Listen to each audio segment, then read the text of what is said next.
Hi, everyone. Well, this is a topic that I've been thinking about doing for a while now, and it's not a subject that brings me any personal pleasure. Let me tell you, quite the opposite. And the reason is because this may be news to some of you, but I'm a big John Lennon fan. I love the Beatles, and John Lennon has always been my favorite Beatle. And over the years, since John's been dead, 40 years or so, people are kind of, I always think, forgetting about him more because Paul McCartney is kind of active and in the spotlight a lot more and making new records all the time and live appearances. And thank God for that. I mean, I think it's terrific that Paul's doing all that. But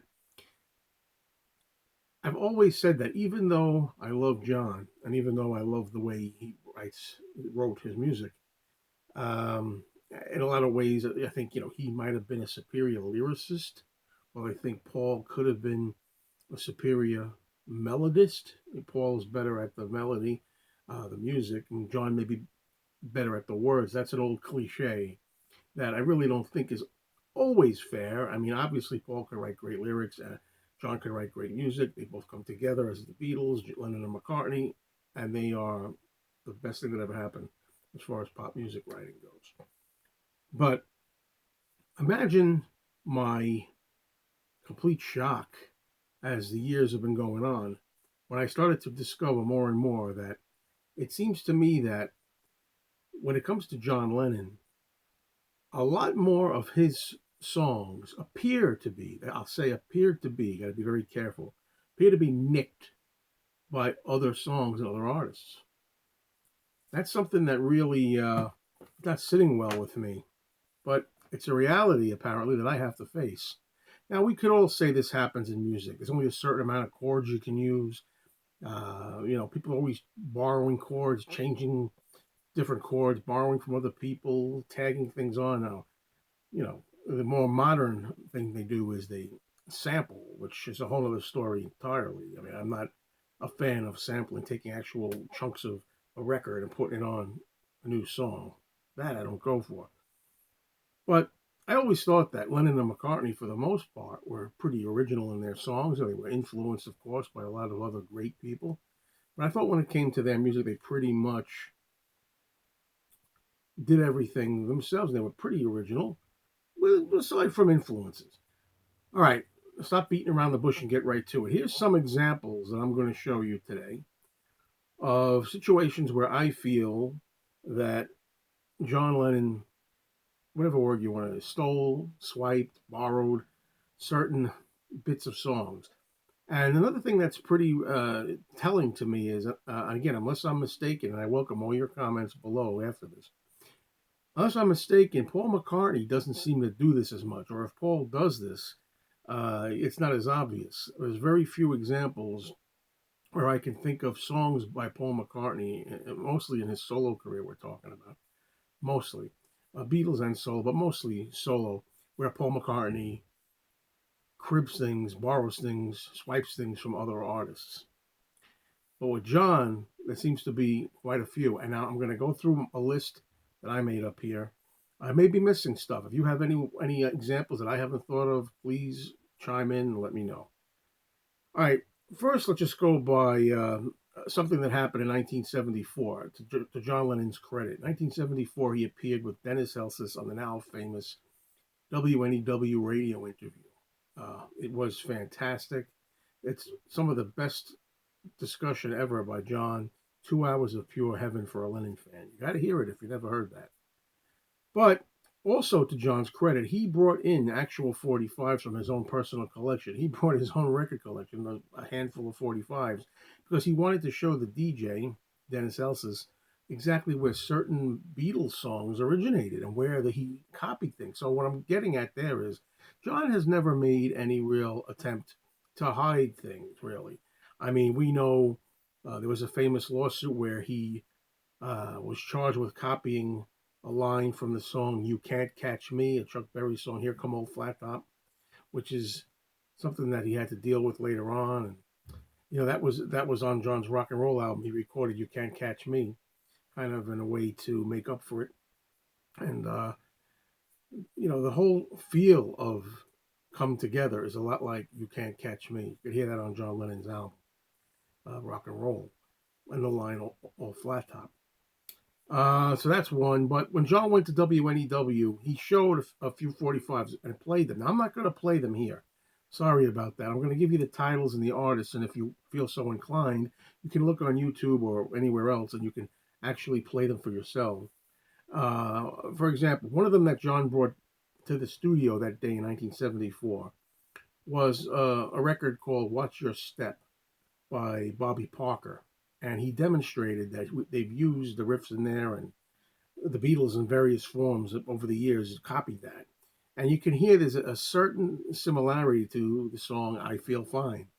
The riff sounds exactly like "I Feel Fine." Or not, well, I'm jumping the gun there. Not exactly, but good artists have a way of reworking it, making it, taking it as something and playing it sideways or twisting it around, making it a little different, but basically it's there. So, "Watch Your Step" by Bobby Parker, "I Feel Fine." Also that day, John brought a record called "Some Other Guy" by Richie Barrett. And "Some Other Guy" was a song that the Beatles always performed live and in the cavern, and they did it the BBC, all kinds of times they performed it. But John pointed out himself, again, he wasn't trying to hide it. He said, "Look at this." And he showed you the beginning of the song, "Some Other Guy," has two notes on there that sound pretty identical, very close to what he would use on the beginning intro to "Instant Karma." So he said, you'll see that the beginning is slightly like "Instant Karma," he says, and he plays it, comes right out in the open and says, "That's where I took it from."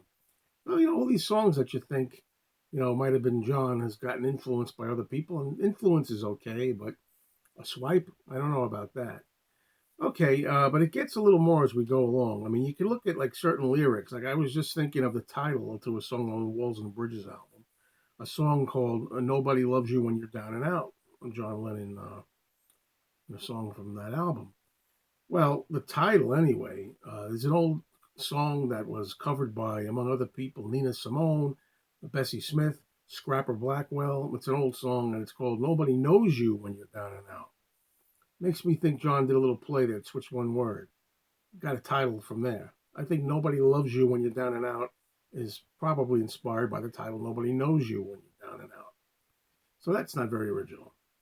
But as we go along here, I remember one time where there was an interview with John. I can't remember exactly where now, but he was talking about, I think, the song "Fame," which he wrote with David Bowie. The two of them, Lennon and Bowie, kind of worked on it. And I think that was the song where John said, and I quote, "We did some Stevie Wonder middle eight backwards." They took a Stevie Wonder middle eight backwards, and there's the song. Another one. But other things that I'm wondering about that really caused me to get disappointed in a way in John is listen to a song, and I would love to be able to play the intro to this, but I don't really want to do the copyright thing. Check out a record here on YouTube by someone called Pee Wee Crayton, Crayton, Pee Wee Crayton. It's a song called "Do Unto Others," and the beginning of that record is the opening of the song "Revolution," the guitar.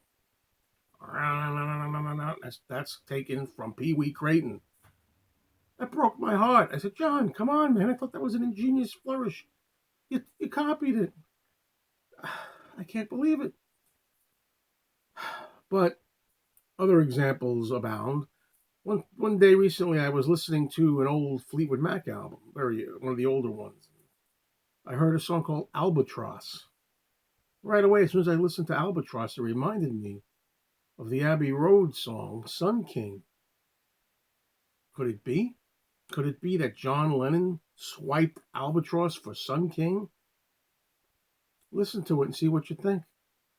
All that wonderful tropical nighttime, gentle, smooth, crickets chirping stuff, all that beautiful ambiance to that song "Sun King," all these years I've loved, came from "Albatross." Quite a shock, quite a disappointment, quite a stab in the heart. Johnny boy, what are you doing to me? I'm having some fun with this, folks, but really, I couldn't believe it. Then I thought about the song Just Like Starting Over, John's so called comeback single that he had in 1980 when he did the Double Fantasy album. You know, I love a Beach Boys song that's a classic, and it's called Don't Worry Baby. I'm sure you all know it, most of you anyway. Don't Worry Baby has the same kind of middle part that sounds a lot like the line, and I don't want to sing. When John says, but when I see you, darling, it's like we both are falling in love again. That sounds a lot like the part, don't worry, baby, I don't know the word, but when I look in her eyes, it makes me real. When she says, don't worry, baby, that sounds the same, the kind of like up and down part of it. I think he borrowed that or reworked it. Just like starting over, it sounds a little like don't worry, baby in that part. What do you think of these things, folks?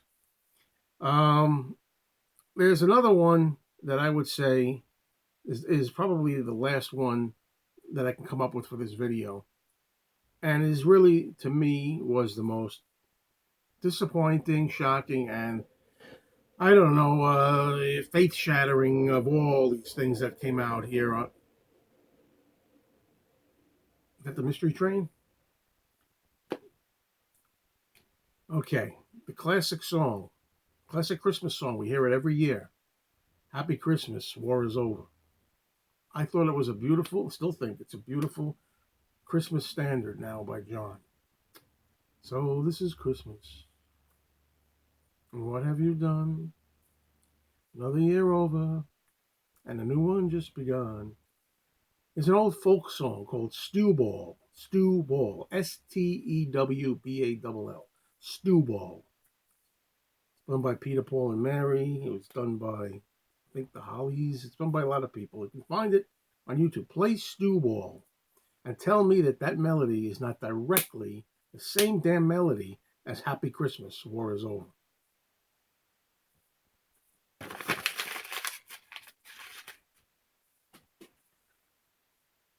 So, look, I think over the decades as John has been gone, like I say, Paul is emerging to a lot of people, a lot of young people too, a lot of young people who haven't really been following the Beatles when they were, when they were together, certainly not, and when John was still alive. So Paul to them is the main guy, you know. And I tell you, folks, I really don't know if I would say that to my ears, and let me know if I'm wrong, or if you found any examples. But I don't think Paul copies as much, or if he has, he's disguised it better. I mean, we know there's stuff like I Saw Her Standing There in the Beatle days was supposedly talking about you, Chuck Berry song, I think. Talking about you. I get the mix. There's two different ones, uh, but that's one. There have been others, but in the solo years with Paul, there's a song off the Chaos and Creation in the Backyard album called "Anyway," which to me sounds a little like "People Get Ready." People get ready. There's a change coming. That melody to that by Paul sounds the same.